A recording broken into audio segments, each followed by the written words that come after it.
John Redwood.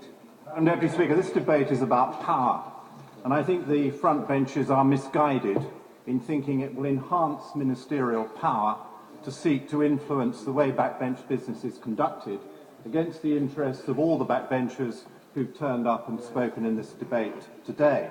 I think it is wrong of the two front benches to impose a whip upon ministers and shadow ministers to seek to vote down the views, or I accept then that there isn't a vote on shadow ministers, but we will see. We will study the division lobby with great interest afterwards to see if shadow ministers take the same view. But it is wrong for front benchers to seek to stop the backbenchers continuing with their arrangements in a timely way. Now, Madam Deputy Speaker, I will make some common cause with the front bench. I happen to think, as they seem to do, that ministers do not have enough power. I happen to think there is a danger now for any government that we can have ministers in office but not in power. But the reason for that is not because we have a powerful backbench committee that makes them come to this House and discuss things they do not wish to discuss. If they do that well, it enhances their stature. The reason for that is too many decisions are taken by the European Union. The reason for that is too many decisions are overridden by the European Court of Human Rights.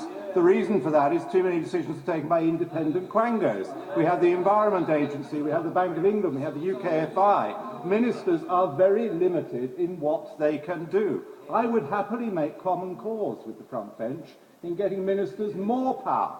And I think many of my colleagues would take the same view. We would be cheering them if they came to this House and said, ministers need more power to settle our borders, to sort out the problem of prisoners, to deal with taxation, to deal with money supply, whatever it may be. But we want it to be accountable power, Madam Deputy Speaker, which is why we would like ministers to have more power, but why we think they then need to come to this House of Commons to answer for how they exercise that power.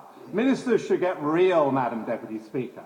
The reason they are in danger of being in office and not in power is they will not take the accountable power they need to improve our country and to make the changes that are necessary. Their problem is not the backbench business committee, their problem lies elsewhere. So I would urge my right honourable friends on the front bench to wake up and to smell the coffee, as the phrase goes these days, to understand that people want a strong, proud, independent parliament, to understand that people want their ministers to come here and talk about the difficult issues on any day, and the issue they don't want to talk about today, because that is what matters, that is what is topical. A strong and competent government, Madam Deputy Speaker, can debate anything, any time about their conduct, their views and their policies, and the more we make them debate it, the stronger their case should be. I want the opposition to challenge them. I want the backbench committee to challenge them. Above all, I want the decisions that matter for our country